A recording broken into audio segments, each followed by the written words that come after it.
Hello বন্ধুরা, সবাই কেমন আছেন? আশা করি সবাই খুব ভালো আছেন। বন্ধুরা, আজকে আমরা লিটারেচারের একটা ইম্পর্টেন্ট টপিকস নিয়ে আলোচনা করব, সেটি হচ্ছে figure of speech. Figure of স্পিচের অনেকগুলো টার্ম আছে, যেমন simile, metaphor, personification, hyperbole, conceit, এ জাতীয় আরও অনেক টার্ম আছে, যে টার্মগুলো আমরা স্টেপ বাই স্টেপ এককভাবে আমরা আমাদের পরবর্তী ভিডিওগুলোতে আপলোড করব। আজকে আমরা যে টপিক্সটি নিয়ে আলোচনা করব ফিগার অফ স্পিচের, সেই টপিক্সটির নাম হচ্ছে পার্সনিফিকেশান। বন্ধুরা, আজকের এই ভিডিওতে আমরা পার্সনিফিকেশান এবং এর ডেফিনেশান, ফাংশন এবং এক্সাম্পল নিয়ে আলোচনা করব। তাহলে চলুন শুরু করি।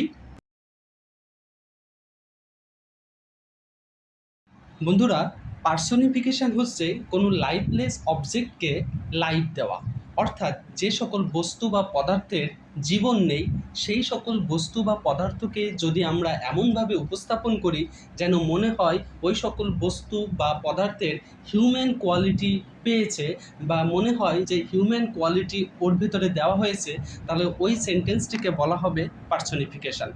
যেমন এক্সাম্পল স্বরূপ যদি আমি বলে থাকি, দ্য সান ইজ স্মাইলিং, সূর্য হাসছে। এখন আপনারাই বলুন তো, সূর্যের হাসার কি কোনো অ্যাবিলিটি আছে? না, নেই। এই যে সূর্যের হাসার অ্যাবিলিটি নেই, তাহলে অ্যাবিলিটিটা কাদের আছে? হিউম্যান বিংয়ের আছে। তাহলে এই যে হিউম্যান বিংয়ের কোয়ালিটিটা সূর্যের মধ্যে দিয়ে দেওয়া হয়েছে, সুতরাং ওই সেন্টেন্সটিকে বলা হবে পার্সনিফিকেশান। আমরা এক্সাম্পল স্বরূপ আরেকটি বলতে পারি যে the picture looks at me, ছবিটি আমার দিকে তাকিয়ে আছে। এখন আপনারাই বলুন তো, যে ছবিটির কি তাকিয়ে থাকার ক্ষমতা থাকে? না, তাকিয়ে থাকার ক্ষমতাটা থাকে হিউম্যান বিংয়ের মধ্যে। এই যে হিউম্যান বিংয়ের কোয়ালিটিটা যে ছবিটির মধ্যে দিয়ে দেওয়া হয়েছে, এটি হচ্ছে পার্সনিফিকেশান। বন্ধুরা, পার্সন মানে হচ্ছে ব্যক্তি, এবং পার্সনিফিকেশান মানে হচ্ছে ব্যক্তিকরণ, অর্থাৎ যে সকল বস্তু বা প্রাণীর মধ্যে জীবন নেই, সেই সকল বস্তু বা প্রাণীর মধ্যে জীবন দান করাটাই হচ্ছে পার্সনিফিকেশান। এবার আমরা ইংরেজিতে এর ডেফিনেশনটা কিভাবে লিখব সেটি একটু দেখে নিই। বন্ধুরা দেখুন, স্ক্রিনে দেখা যাচ্ছে যে ডেফিনেশনটা দেওয়া আছে, সেই ডেফিনেশনটা আমি এখন পড়ছি। Personification is a figure in which lifeless objects or ideas are given life. দেখুন, আমি একটু আগে যে কথাটি বলেছি, এখানেও সেই একই কথাটি লেখা আছে, যে পার্সনিফিকেশান হচ্ছে একটা ফিগার যার মাধ্যমে যে লাইফলেস অবজেক্ট অথবা আইডিয়াগুলো আছে, এই লাইফলেস অবজেক্ট এবং আইডিয়াগুলোকে জীবন দান করা। It is a figure of speech that endows animals, ideas, abstractions, and inanimate objects with human form, characters or feelings. তার মানে হচ্ছে এটি এমন একটি আইডিয়া যেটা অলঙ্কৃত করে কাকে?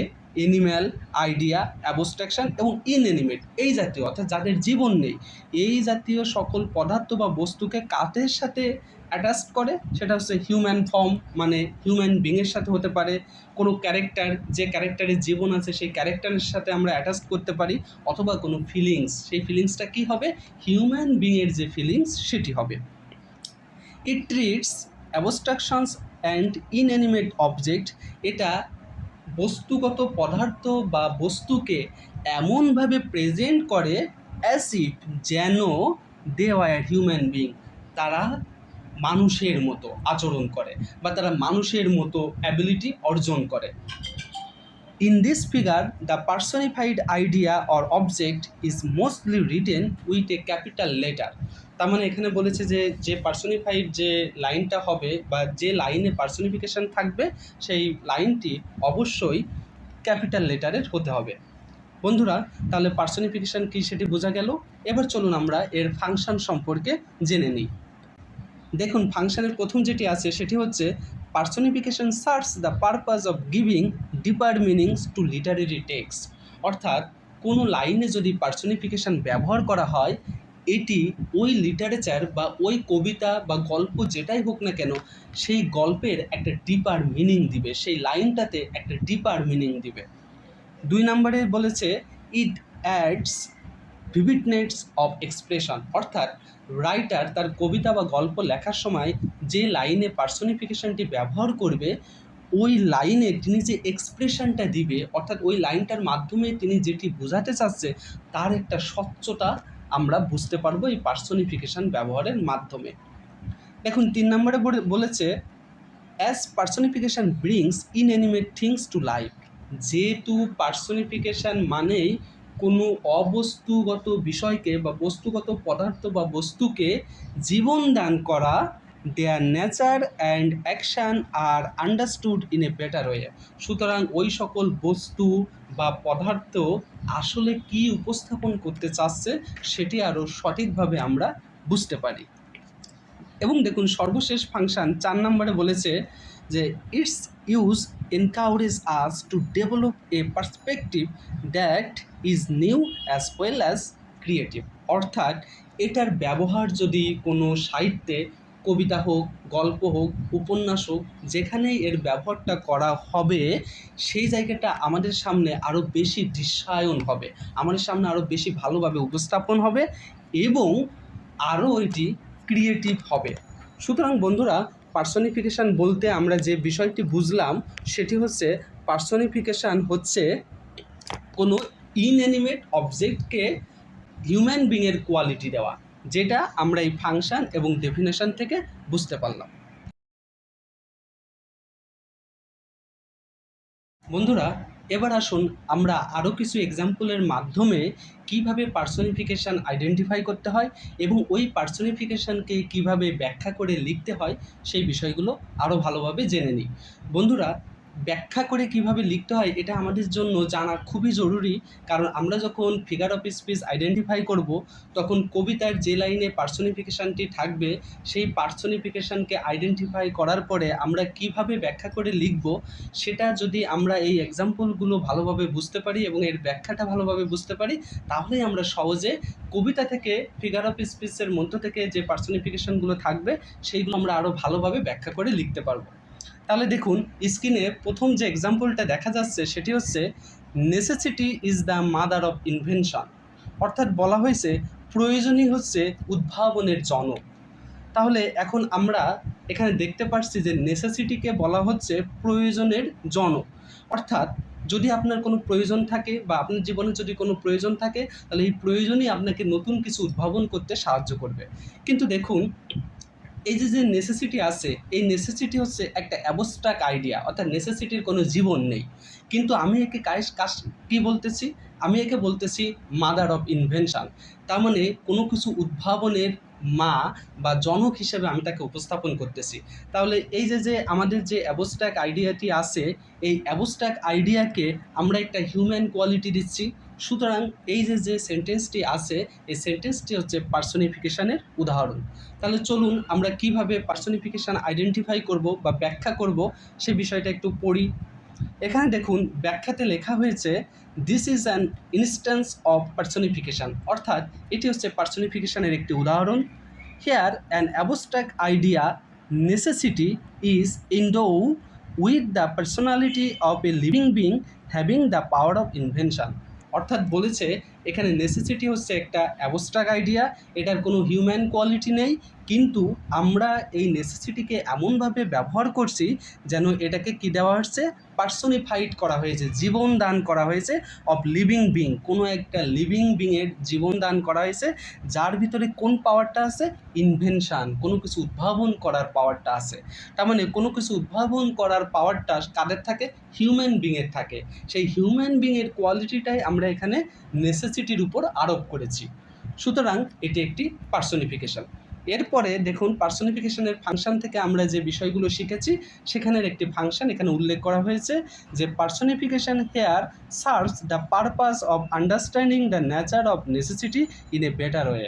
অর্থাৎ এখানে এই পার্সনিফিকেশনটি ব্যবহার করার মাধ্যমে আমরা ওই নেসেসিটি যে নেচারটা আছে, যে স্বভাবটা আছে, সেই স্বভাবটা আরও ভালোভাবে বুঝতে সক্ষম হয়েছি। বন্ধুরা, এবার আসুন আমরা সেকেন্ড এক্সাম্পলটা দেখে নিই।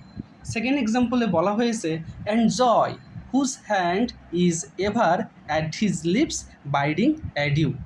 এই যে লাইনটি নেওয়া হয়েছে এটি জন কিটসের ওড অন এ মেলানকলি এই কবিতাটি থেকে নেওয়া হয়েছে। এই কবিতায় এই লাইনে তিনি যে জিনিসটি বোঝাতে চেয়েছেন সেটি হচ্ছেন অ্যান্ড জয় হুজ হ্যান্ড, আনন্দ যার হাত, is ever at his lips bidding adieu, মানে জয় যার হাত সবসময় তার মুখের কাছে থাকে সেটা বিদায় জানাতে, অর্থাৎ আমাদের যে আনন্দের মুহূর্তটা আছে এই আনন্দের মুহূর্তগুলো আমাদের জীবন থেকে খুব দ্রুতই হারিয়ে যায়। সুতরাং দেখুন এখানে যে জয় কথাটি বলা হয়েছে, জয় মানে আনন্দ, হুজ হ্যান্ড তার হাত। এখন আপনারাই বলুন তো, জয় আনন্দের কি কোনো হাত থাকতে পারে?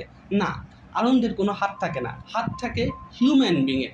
তাহলে এই যে হিউম্যান বিংয়ের যে কোয়ালিটিটা আমরা জয়ের উপর আরোপ করলাম, এটি হচ্ছে পার্সোনিফিকেশন। সুতরাং এই পুরো সেন্টেন্সটি হবে পার্সোনিফিকেশনের উদাহরণ। এবার আসুন আমরা ব্যাখ্যাতে কিভাবে লিখব। দেখুন ব্যাখ্যাতে লিখতে হলে আমাদেরকে প্রথমেই লিখতে হবে যে এটি কিসের উদাহরণ। তাহলে এটি যেহেতু পার্সোনিফিকেশনের উদাহরণ, তাহলে আমরা প্রথমে লিখব this is an example of personification here an inanimate object জয়।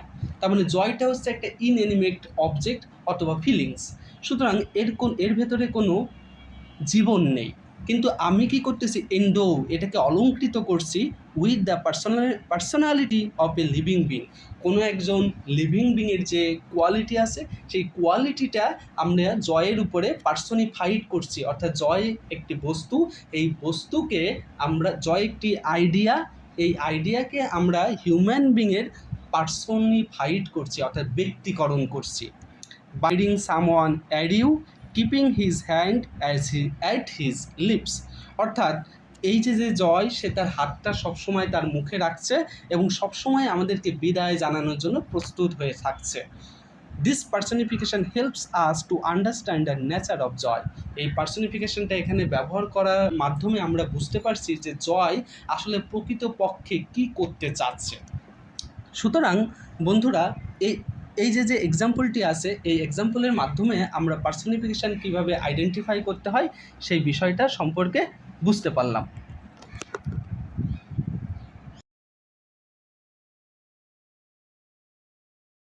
বন্ধুরা, এবার আসুন আমরা শেষ এক্সাম্পলটি এবং এই এক্সাম্পল থেকে ব্যাখ্যাটি কিভাবে লিখব সেটি দেখে নিই। দেখুন শেষ এক্সাম্পলটি হচ্ছে Milton, thou shouldst be living at this hour. মিল্টনকে উদ্দেশ্য করে ওয়ার্ডসওয়ার্থ বলছে যে মিল্টন, তোমাকে এই মুহূর্তে খুব দরকার। England had need of the. England তোমাকে প্রয়োজন অনুভব করছে। তাহলে বন্ধুরা, এখানে ইংল্যান্ডের কি প্রয়োজন অনুভব করার ক্ষমতা কি আছে?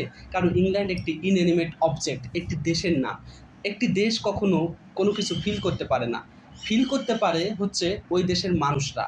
সুতরাং এই যে লাস্টের লাইনে বলা হয়েছে England had need of the, England তোমাকে প্রয়োজন অনুভব করছে, এখানে ইংল্যান্ডকে কী করা হয়েছে, হিউম্যান বিংয়ের কোয়ালিটি দেওয়া হয়েছে। সুতরাং ইংল্যান্ডকে এখানে পার্সোনিফাইড করা হয়েছে, মানে ব্যক্তিকরণ করা হয়েছে। ইংল্যান্ডের কোনো অ্যাবিলিটি নেই, কিন্তু আমরা ইংল্যান্ডকে একটি কী করেছি, হিউম্যান বিংয়ের কোয়ালিটি দিয়েছি। সুতরাং যে লাইনটি, এই লাইনটি নিঃসন্দেহে পার্সোনিফিকেশনের উদাহরণ। এবার আসুন আমরা কিভাবে ব্যাখ্যা করব সেটি একটু দেখে নিই। দেখুন বন্ধুরা, প্রথমেই আমরা যে লাইনটি পার্সোনিফিকেশন হবে ওই লাইনটি আগে এক্সাম্পল, কিসের এক্সাম্পল সেটি লিখব। যেমন এই লাইনটি পার্সোনিফিকেশনের এক্সাম্পল, সুতরাং আমরা প্রথমে লিখব this is an example of personification. ঠিক এই সেন্টেন্সটি লেখার পরেই আমরা লিখব কোন বস্তুটিকে আমরা পার্সোনিফাইড করছি। সেই বস্তুটিকে, যে বস্তুটিকে আমরা পার্সোনিফাইড করব, সেই বস্তুটিকে পার্সোনিফাইড করে কার কোয়ালিটি আমরা ওই বস্তুর উপরে আরোপ করেছি সেই লাইনটি লিখব। দেখুন এখানে লেখা হয়েছে here England an inanimate object is endowed with a human quality that she needs thee. অর্থাৎ ইংল্যান্ড হচ্ছে একটি ইনঅ্যানিমেট অবজেক্ট এবং এই ইংল্যান্ডকে আমরা একটা হিউম্যান কোয়ালিটি দিয়েছি যে তার মিল্টনকে এখন খুবই প্রয়োজন। সুতরাং এই লাইনটি হচ্ছে পার্সোনিফিকেশনের উদাহরণ। এবার দেখুন এর ফাংশান, অর্থাৎ এই লাইনে পার্সোনিফিকেশন ব্যবহার করে আমি মূলত কি উপস্থাপন করতে চেয়েছি বা কবি মূলত এখানে কি উপস্থাপন করতে চেয়েছে। দেখুন লাস্টের লাইনে আছে personification here serves the purpose of giving deeper meaning to a literary text. অর্থাৎ কবি তার কবিতার যে লাইনে এই পার্সোনিফিকেশনটি ব্যবহার করেছে, এই লাইনটি দ্বারা মূলত কবি একটি ডিপার মিনিং দিতে চেয়েছে। অর্থাৎ এই কবিতার মাধ্যমে কবি তার কবিতার যে একটা গভীরত্ব আছে সেই গভীরত্বটি বোঝাতে চেয়েছে। তার মানে বোঝাতে চেয়েছে এখানে ইংল্যান্ডের আসলে মিল্টনকে এখন কতখানি প্রয়োজন। এটি হচ্ছে পার্সোনিফিকেশনের এক্সাম্পল। বন্ধুরা, আমাদের এই ক্লাসটি কেমন লাগলো আপনারা অবশ্যই কমেন্টের মাধ্যমে জানাবেন, এবং আমাদের এই ক্লাসটি করে বা ভিডিওটি দেখে যদি আপনারা বিন্দুমাত্র উপকৃত হন, সেই উপকারের কৃতজ্ঞতা স্বরূপ আমাদের এই চ্যানেলটি সাবস্ক্রাইব করবেন এবং শেয়ার করার মাধ্যমে আপনার বন্ধুদেরকেও এই ভিডিওটি দেখার সুযোগ করে দেবেন। বন্ধুরা, আমরা পরবর্তী ভিডিওতে ফিগার অফ স্পিচের আরও কিছু টার্ম নিয়ে আলোচনা করব, সুতরাং আপনারা আমাদের সঙ্গেই থাকুন। ধন্যবাদ সবাইকে।